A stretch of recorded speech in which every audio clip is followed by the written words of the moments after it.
मैं कीर्ति परोहा कक्षा 11वीं के जीव विज्ञान की क्लास में आपका बहुत स्वागत करती हूँ।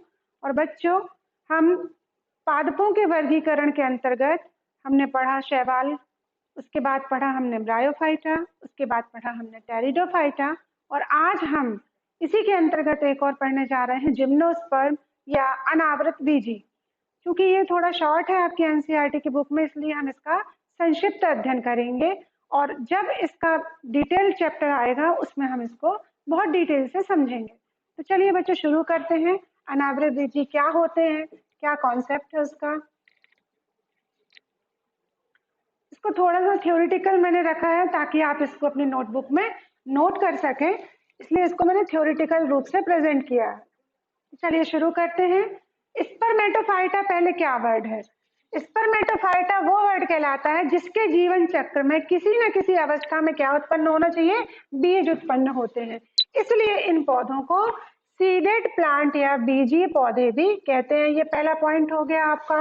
अब हम अगर देखें तो स्पर्मेटोफाइटा को दो ग्रुप्स में बांटा है। पहला अनावृत बीजी और दूसरा आवृत बीजी। अनावृत बीजी इसको बोला जिम्नोस्पर्म और आवृत बीजी यानी एंजियोस्पर्म। एंजियोस्पर्म के बारे में आप बहुत अच्छे से नोन है, अभी हमने पुष्पों में लैंगिक प्रजनन का जब अध्ययन किया था उसमें ये आवृत बीजी वाला पार्ट अच्छे से किया है। जैसा कि हम देखते हैं कि अनावृत बीजी अर्थात जिम्नोस्पर्म दो भागों से बना है। जिम्नो का मतलब होता है जिम्नोस ग्रीक भाषा में, जिसका अर्थ होता है नेकेड, न्यूड या नग्न, और स्पर्मा का अर्थ होता है सीड या बीज, अर्थात ये नग्न बीजी पौधे हैं। इसमें जो बीजाणु या जो ओव्यूल रहता है अथवा उनसे जो बीज का विकास होता है, या तो ओव्यूल समझ लें या विकसित हुआ बीज, उसमें कोई भी अंडाशय या फल में बंद नहीं होते हैं, अर्थात इसमें अंडाशय की भित्ति में बंद नहीं होते हैं। अब अगर हम बोले कि जो एंजियोस्पर्मिक प्लांट रहते हैं, जैसे कि एंजियन का अर्थ होता है अवैसल या आवरण और स्पर्मा का अर्थ होता है सीड, इसमें जो पौधे होते हैं वो बीजांड अथवा बीज जो है अंडाशय अथवा फल में बंद रहते हैं। अनावृत बीजी पौधों में अंडाशय नहीं होता। ये इंपॉर्टेंट फीचर है बच्चों, ये याद रखना है। अनावृत बीजी पौधों में अंडाशय नहीं होता, जबकि आवृत बीजी पौधों में अर्थात एंजियोस्पर्मिक प्लांट में ओवरी या अंडाशय काफी विकसित रूप में पाया जाता है। नेक्स्ट देखते हैं हम जिम्नोस्पर्म शब्द का उपयोग किसने किया था? ये आपका 2 मार्क्स वाले क्वेश्चन में आता है। तो जिम्नोस्पर्म शब्द का सर्वप्रथम उपयोग थियोफ्रास्टस ने किया था, अर्थात उन किसको कहा कि जो बीज असुरक्षित हैं, क्योंकि उनके ऊपर कोई कवर नहीं है, कोई आवरण नहीं है, इसलिए उनको असुरक्षित बीज माना था। इसके बाद गोविल ने भी अंडाशय रहित फेनोरोगेम्स कहकर इनका परिचित किया। अब हम देखें कि जो अनावृत बीजी या जो जिम्नोस्पर्मिक प्लांट हैं, ये सबसे एंशिएंट या सबसे पुराने पौधे हैं। विकास की दृष्टि से इनके जो सदस्य हैं वो टेरिडोफाइटा और आवृत बीजी पौधों के बीच की स्थिति रखते हैं। मतलब इनके बहुत सारे सिम्टम्स जो हैं वो टेरिडोफाइट और एंजियोस्पर्मिक प्लांट से रिलेट करते हैं। अब हम देखेंगे अनावृत बीजी पौधों की प्रमुख विशेषताएं, इनके मेन कैरेक्टरिस्टिक क्या हैं। तो पहला, पौधे कैसे होते हैं? बहुवर्षीय, पेरेनियल और वुडी यानी काष्ठीय होते हैं, बहुत सालों तक रहते हैं, इसलिए पौधे प्राय बहुवर्षीय और काष्ठीय होते हैं। पौधे प्राय मरुद्भिद यानी जीरोफिटिक स्वभाव के होते हैं, मतलब जो डेजर्ट एरिया वगैरह है वहां पर ये ज्यादा पाए जाते हैं क्योंकि इनको पानी की ज्यादा आवश्यकता नहीं होती। थर्ड देखें, मुख्य पौधा जो है वो बीजाणुद्भिद होता है, जो जड़, तना तथा पत्तियों में विभेदित होता है। अभी तक हमने देखा ब्रायोफाइट में मुख्य पौधा कैसा होता है? युग्मकोद्भिद होता है। टेरिडोफाइट में क्या होता है?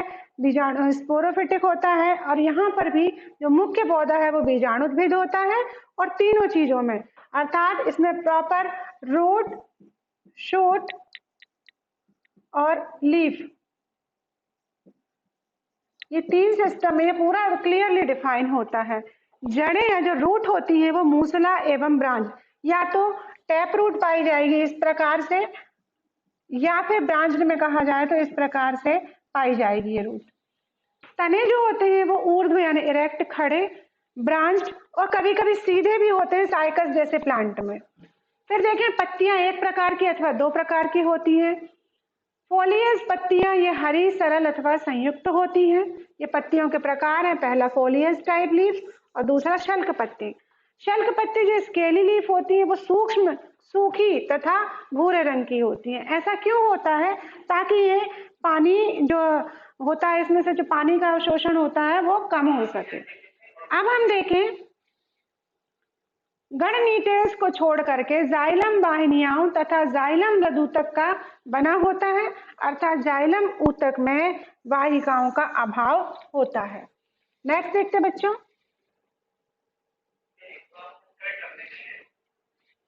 फ्लोएम चालनी कोशिकाओं तथा फ्लोएम पैरेन्काइमा का बना होता है, अर्थात फ्लोएम ऊतक में कंपेनियन सेल्स का अभाव होता है।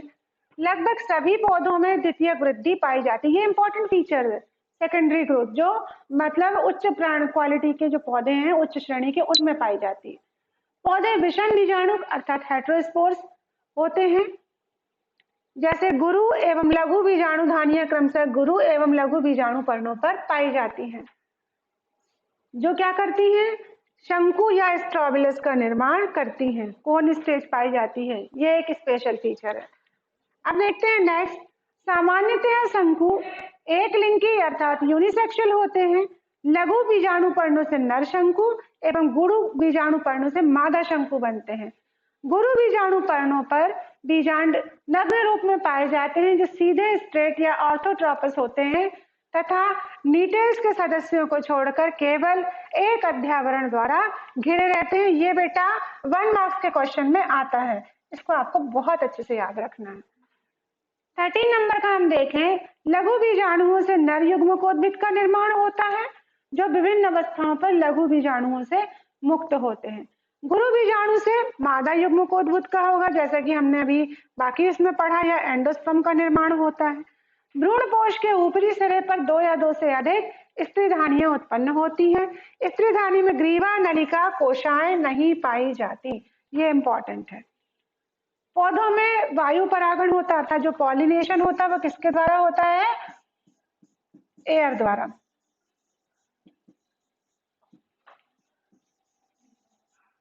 ये हमें ध्यान रखना है। बहुभ्रूणता पॉलीएम्ब्रियोनी पाई जाती है, पर लेकिन जो मैच्योर्ड सीड रहता है उसमें केवल एक ही भ्रूण विकसित होगा और नहीं होंगे। पौधे में स्पष्ट पीढ़ी एकांतरण पाया जाता है।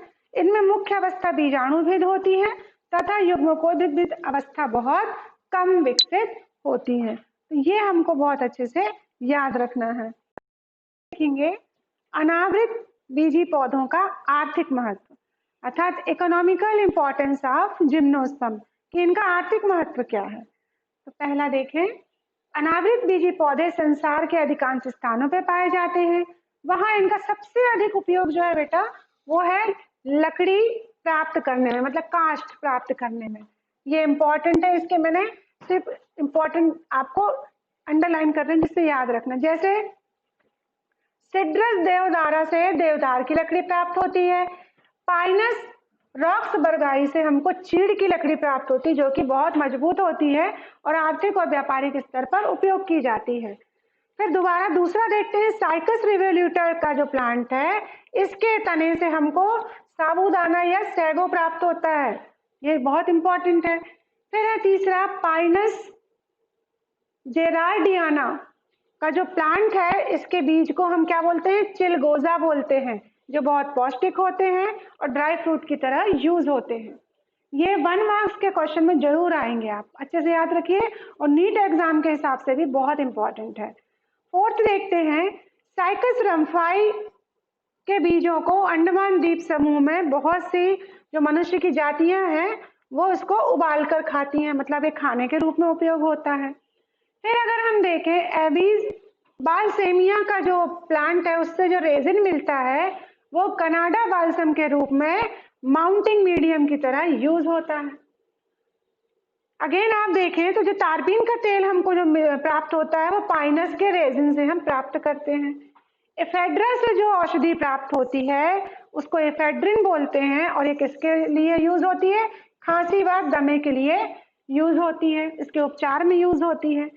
अनेक अनावृत बीजी सजावटी यानी ऑर्नामेंटल प्लांट्स के रूप में इसको उपयोग किया जाता है, जैसे एरकेरिया एरोकेना, एरोकेरिया एक्सलेक्सा, एक्सेल्सा, जिसको क्या बोलते हैं क्रिसमस ट्री। ये पूछा जाता है कि क्रिसमस ट्री का वानस्पतिक नाम बताइए, तो क्या नाम हो जाएगा? Araucaria excelsa, cycas, thuja, Pinus, ये सारे जो हैं एज ए ऑर्नामेंटल प्लांट भी यूज होते हैं। और जो थूजा नाम का जो प्लांट होता है, इससे अनेक प्रकार की होम्योपैथिक दवाइयां भी बनाई जाती हैं। तो बच्चों, ये था अनावृत बीजी पौधों के बारे में और उनकी विशेषताओं और आर्थिक महत्व के बारे में।